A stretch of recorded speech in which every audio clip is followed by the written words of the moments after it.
나를 찾아 떠나는 여행. 사람들마다 여행의 패턴이 있을 것이다. 그런데 우린 같은 곳을 해마다 가고 있다. 그것도 같은 숙소를 비수기에 다녀온다. 그런 이유는 경비가 가장 크다.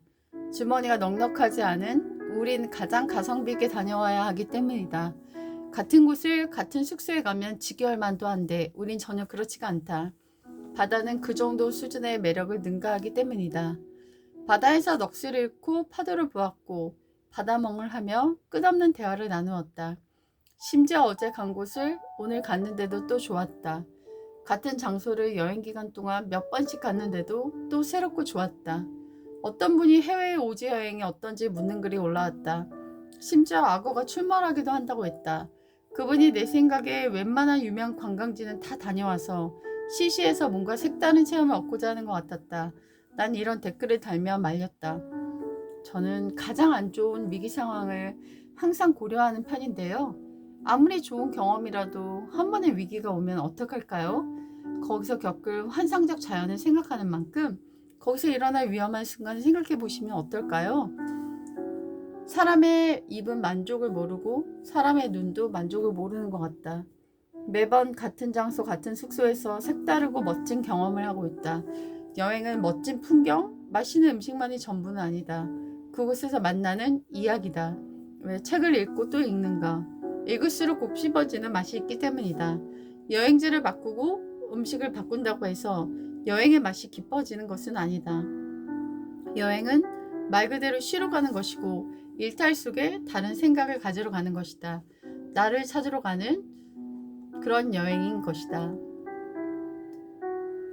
한 작년의 용적공. 휴양지에서 가장 인상적인 모습은 어떤 안전장치도 안 한 맨홀굴로 용접하는 분이셨다.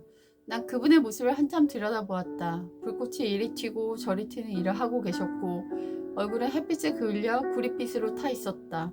저 근면이 일하는 작년의 모습을 보니 뭔가 숙연해지는 것이 있었다.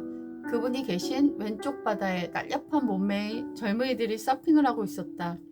열심히 일하는 작년과 놀고 있는 젊은이들의 모습이 대조적으로 보였다. 나도 젊은 시절 3일 이상의 휴가를 가져본 적이 단 한 번도 없었고 뒤돌아보면 일주일만 쉬고 싶다는 생각을 자주 했다. 하지만 그 일주일의 휴식을 갖지 못하고 힘든 노동 속에 살아왔다. 그래서 가정의 기초를 마련할 수 있었고 나라의 기초를 마련할 수 있었던 게 아닌가 싶다.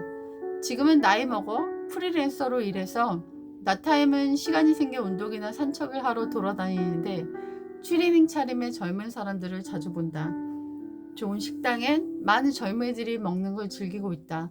어디든 노는 자리에 많은 젊은이들이 보인다.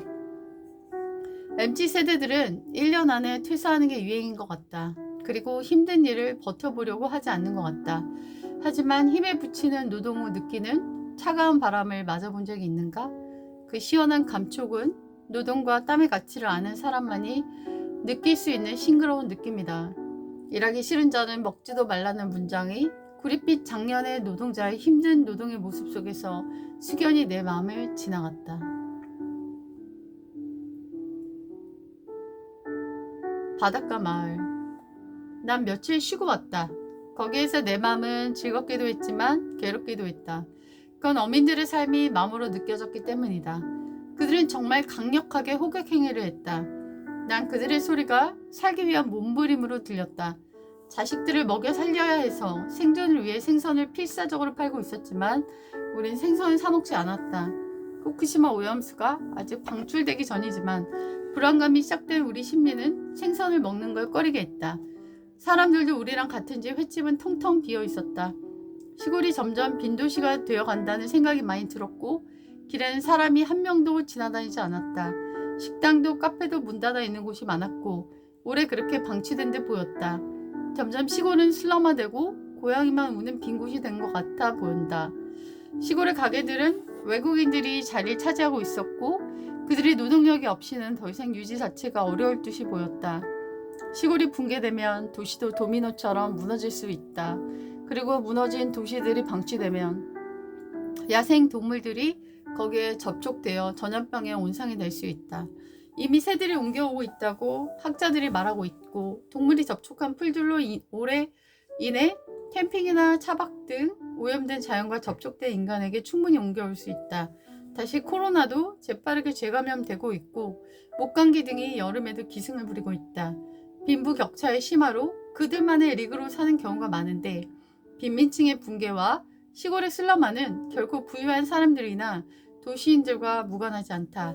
모든 건 긴밀히 연결되어 있어 그들이 무너지지 않게 관심과 정책이 마련돼야 한다. 그것이 기득권이 더불어 살 수 있는 길이다. 생태계를 절멸시키는 후쿠시마 오염수 결사반대합니다. 기념비. 어느 불탄 건물을 본 적이 있다. 그 건물은 피해가 너무나 커서 복구가 불가능해졌는지 포기된 채 방치돼 있었다. 난 이 건물을 보며 많은 생각이 들었다. 일평생 쌓아온 걸 한순간에 날려버리는 것이 재난인 것이다. 재난은 행복했던 인생이 되돌아올 수 없는 강을 건너 불행한 삶으로 영원히 남는 것이다. 지금 우리나라 어느 지역은 지옥 같은 곳이 되어 울부짖고 있다. 사람들이 죽어갔고 생애 전 기반을 잃었다. 나에게 일어나지 않았다고 안심할 일은 아니다. 재난은 한 번 오고 멈추는 것이 아니다.